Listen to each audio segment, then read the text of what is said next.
Picture this. You wake up today, check your bank app, and boom. There is an extra $10,000 just sitting right there in your account. Maybe it's that tax refund you've been waiting on, a well-deserved bonus from work, an unexpected inheritance, or hey, maybe you've just finally managed to grind out some solid savings. It's a fantastic feeling, right? But I bet that feeling of relief is almost instantly replaced by this massive, high-stakes decision. Where exactly should that money go? Welcome to today's Explainer, where we're going to unpack one of the absolute most critical financial crossroads you will ever face.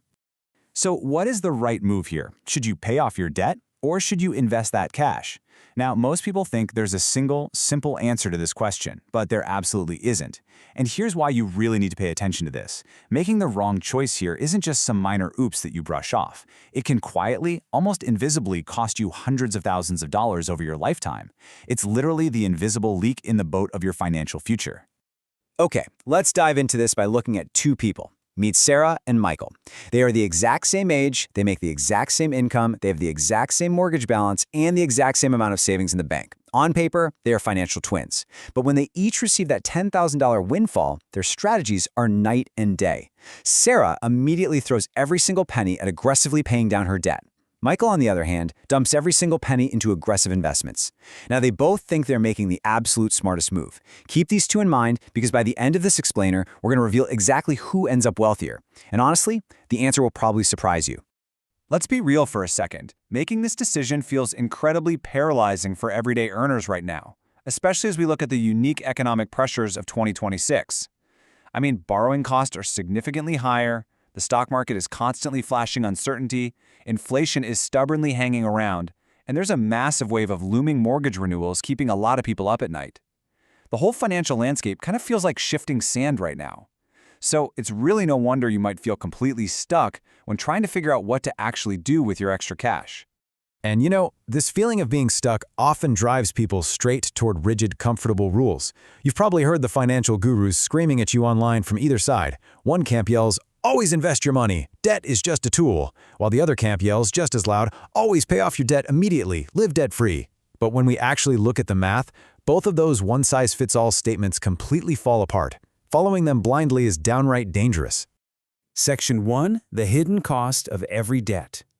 Think about this massive number, 22%. If you're carrying a balance on a standard credit card, you are likely bleeding out 22% in interest every single year. Let me reframe how you look at that for a second. When you pay off a credit card charging 22%, it is mathematically the exact same thing as finding an investment that guarantees you a 22% return, entirely tax-free with absolutely zero risk. Listen, you will not find an investment anywhere in the stock market that can safely guarantee you those numbers. This makes credit card debt priority number one, hands down. But we really have to rank the rest of our debts by toxicity.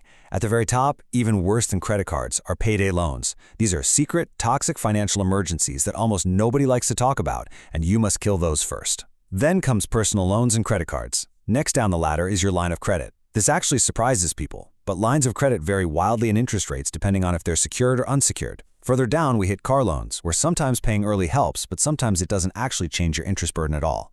Then student loans, which have entirely different tax considerations depending on if they are federal or private. Finally, at the very bottom is your mortgage. So many people obsess over paying off their mortgage early just for peace of mind, but from a purely mathematical standpoint, it's often the least urgent debt you carry. Section 2. The investing equation. So what actually happens when you choose to invest that extra cash instead? Well, here in Canada, we have some phenomenal tools designed to shelter your wealth from taxes. We're talking about the TFSA, the RRSP, and the newer FHSA for first-time homebuyers. When you pair these tax shelters with low-cost index funds or ETFs, you literally create an automated wealth-building machine. I don't want to turn this into a boring textbook lecture on tax codes, but the true magic ingredient that connects all of these tools together is compound growth. It's just time in the market doing all the heavy lifting for you. And that brings us to the crucial mathematical concept that almost everyone ignores when they're agonizing over this $10,000 dilemma: opportunity cost. It's simply the potential return you lose when you choose one financial option over another. Every single time you put a dollar toward an extra mortgage payment, you are actively choosing not to put that dollar into an investment account. You aren't just losing the dollar today, you are losing what that dollar could have grown into over the next 20 or 30 years. And this brilliantly illustrates the staggering impact of that opportunity cost. Just look at what $500 a month invested consistently can do through massive compounding. Over 10 years, it's a really solid chunk of change. Over 20 years, it starts getting life-changing. Over 30 years, that is generational wealth. When you aggressively pay down low-interest debt instead of investing, you completely interrupt this compounding curve. You essentially rob your future self of the explosive growth that happens in those later decades. Section 3. 5 real-life scenarios. Now, depending on your current life stage, your ideal first move changes entirely. If you're a young professional, your ideal first move, before investing or paying extra debt, is almost always to build that emergency fund. If you're a family with kids, you probably want to focus on maximizing the government grants in an RRSP for education, or an FHSA if you need a home. A high-income earner, your priority completely shifts to maximizing that RRSP to instantly lower your massive tax burden. If you're near retirement, your risk tolerance plummets, making it absolutely vital to clear out any remaining high-interest debt. And if you're simply overwhelmed with multiple debts across the board, your sole focus must be targeting the toxic stuff first, the credit cards and the unsecured lines of credit.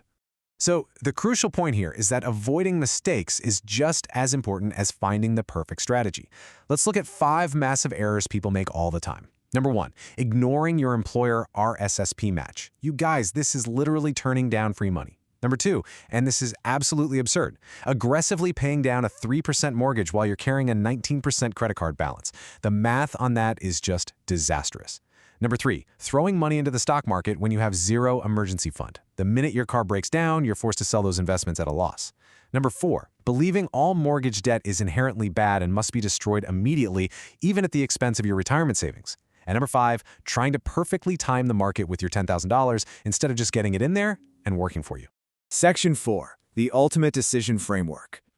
Let's move to the good stuff and see how this builds into an airtight step-by-step filter.